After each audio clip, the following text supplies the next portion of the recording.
This week finds us making our way to southern Utah, where we live on the edge of Goosenecks State Park, play in the Valley of the Gods, and navigate the Moki Dugway on this, our first big stop on our journey to Alaska.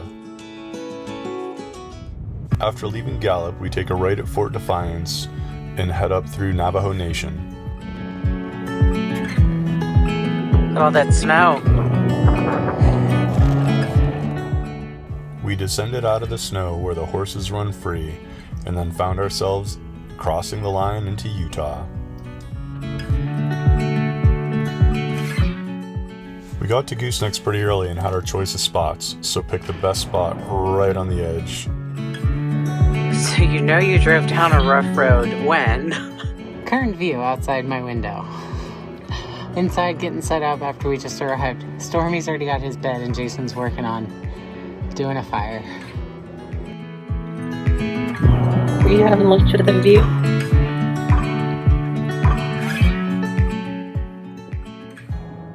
Got some nice hardscape at our site for the week.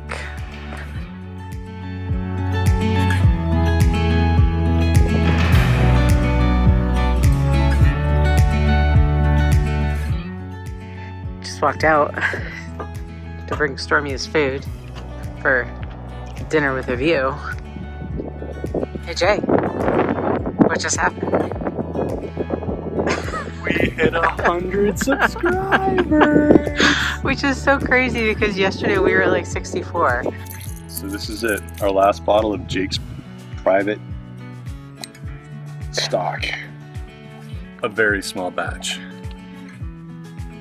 From White Shutter Vineyards. We had an incredible experience there, and we finally made it to Utah, so we're kind of commemorating it by having our last bottle. Celebrating. Thanks, Jake.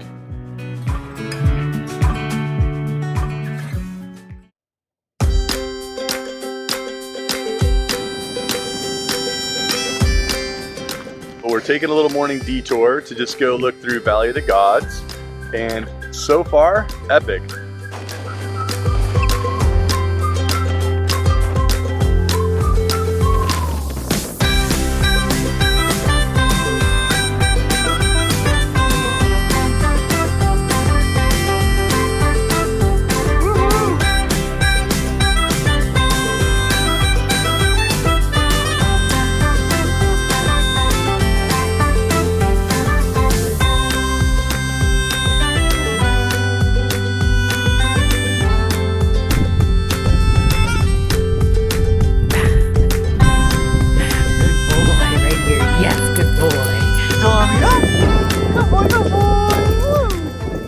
Someone got the zoomies.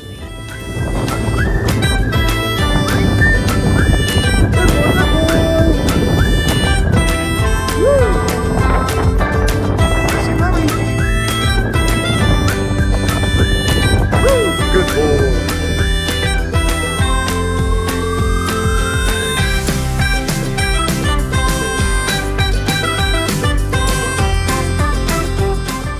If you're coming into Valley of the Gods and you're towing fifth wheel, whatever, camper, the road is all pretty passable for about the first 6 miles. About 3.7 miles in on 163. Here's just an example. So this one's like 2.5 miles in, and you've got a huge area with a little fire pit, flat, easy access, and not a bad view. Geology, way cool. So we're just commenting on how spectacular this area is, and we've seen some other really spectacular rock formations, but it's been very isolated on a smaller scale. Yeah.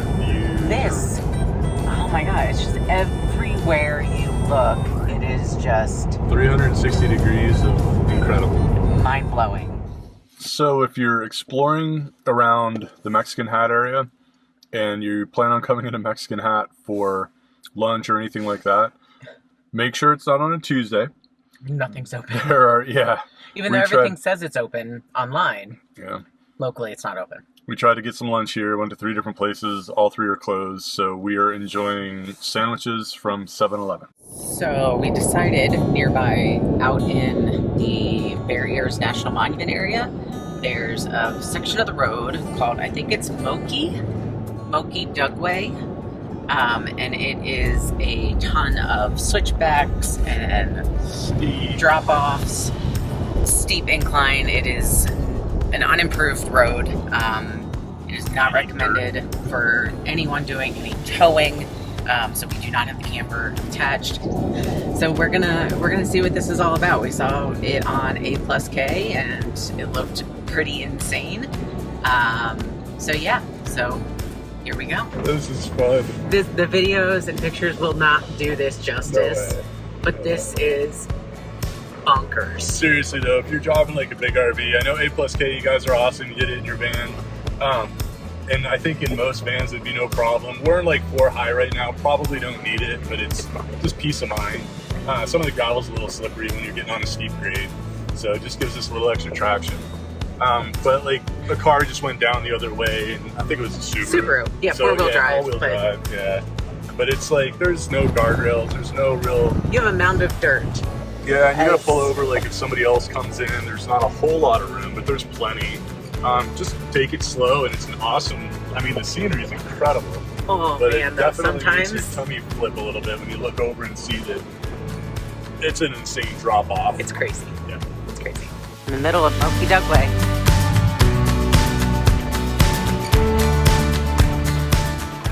Why am I leading this way, you may ask? Look what's over there. It just doesn't do it justice. We're gonna leave a flat stormy. Right there.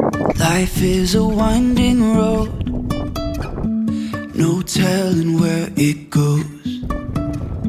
Driving through days and nights, won't stop for traffic lights.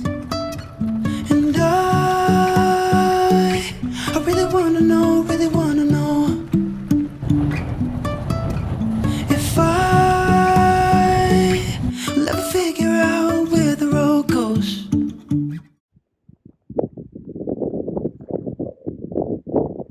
That would be fun. But instead we settled in for a sunset fire and some toasted marshmallows.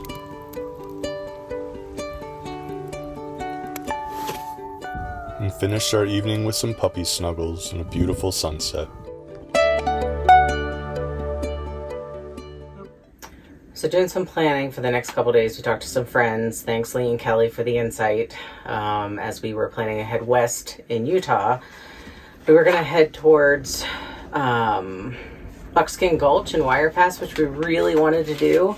But this just goes to show, always consult the web, blm.gov, to see if there's any active alerts. So currently in Buckskin Gulch and Wire Pass, there's a flash flood, unpredictable flash flood warning. Active search and rescue is currently occurring in the canyon, so officials are asking public's assistance by avoiding the area. They're discouraging visitors from continuing hikes in any of the slot canyons until the danger passes. So for right now, looks like Buckskin and Wire Pass are off.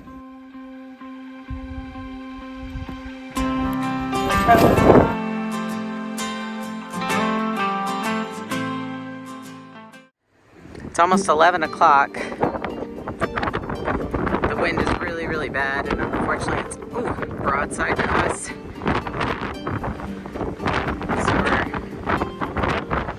we're making some changes. So you can't see the orientation change right now, obviously, but we're nose into the wind now, hoping that that'll make it a little better.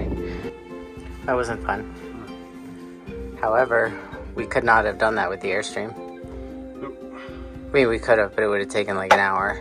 Take a lot more turns. Yep. And one really nice thing about the Oliver so far is it's quick to hitch, quick to get settled. Yep. Now we're going to bed. It's almost midnight.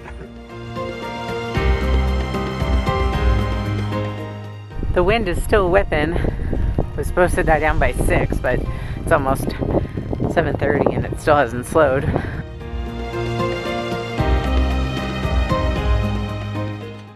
We're sitting down with a nice bottle of wine from McNeil, Arizona at Hoffman Vineyard, and we are celebrating for multiple reasons today. First, we survived a windstorm we've had here for a couple of days with gusts, I don't know, above 50 miles an hour, definitely. It's been insane. It was rough.